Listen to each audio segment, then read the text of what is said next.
정진석 대통령 비서실장 관련해서요.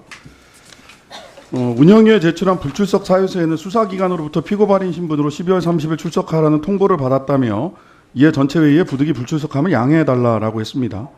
경찰 출석을 이유로 운영위는 불출석하고 경찰 조사에도 응하지 않은 것은 양쪽 모두를 속인 것이고 법꾸라지 행태를 보이고 있다라고 생각을 합니다.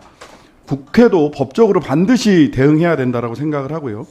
만약 8일 운영위에 대통령실 예외 없이 모두 출석해야 하고 특히 정진석 비서실장 같은 경우는 출석하지 않으면 바로 국회법에 따라 고발 조치해 줄 것. 그리고 민정수석과 경호처장이 기존에는 출석하지 않는 것을 저희들이 양해해 왔는데 8일 날은 양해하거나 예외를 둘 이유가 없다라고 생각이 됩니다. 그래서 민정수석, 김주현 민정수석과 박종준 경호처장도 반드시 출석할 수 있도록 위원장님께서 조치해 주실 것을 요청드립니다. 네, 그렇게 하겠습니다.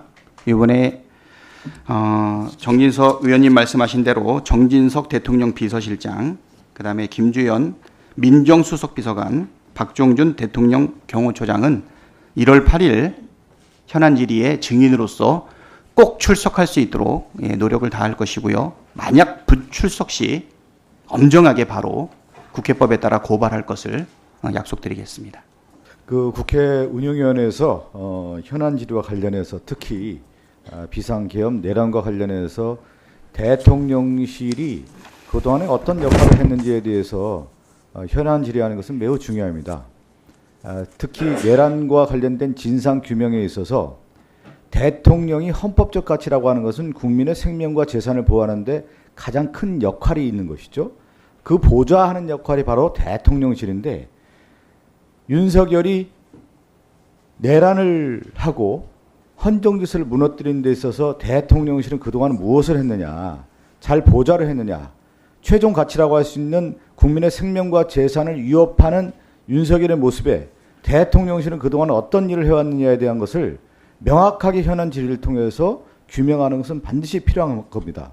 그리고 또 하나, 대통령이 탄핵이 된 이후에 수사가 진행되는 과정에서 윤석열은 모든 수사에 대한 집행 또 헌법 재판이 진행되는 과정에 대한 심리를 다 거부하고 있기 때문에 그 거부 역할의 보좌 기능을 누가 하고 있느냐, 그것은 바로 대통령 비서실이나 경호처가 하고 있다는 얘기예요. 이것은 위헌적 행동이고 위법적 행동을 하고 있는 대통령실과 경호처에 대해서 국회 운영위 차원에서 현안 질의를 통해서 그 책임 문제 또 진상에 대한 것들을 알 수 있는 기회를 마련해야 되는 건데 그동안 대통령실과 경호처가 국회 운영위원회의 현안 질의에 대해서 거부하고 방해하는 모습이었습니다. 오늘 저희들이 다시 한번 증인 출석을 요구하는 이 시점에서 대통령실은 경호처는 전향적으로 현안 질의에 나와야 되는 거고요. 또 하나, 이 체포영장이 발부된 이 시점에서 대통령실과 경호처에게 엄중 경고합니다. 국가 내란죄를 범한 윤석열에 대한 방어와 옹호하는 그러한 모습은 다시 한번 국가를 위해하는 거고 헌정질서를 무너뜨리고 국가 법질서를 무너뜨리는 행동이기 때문에 대통령실과 경호처에 대해서 다시 한번 경고합니다. 이러한 방해에 대해서 나중에 철저한 진상규명과 더불어서 책임을 물을 수밖에 없다라는 점을 다시 한번 말씀드리고요.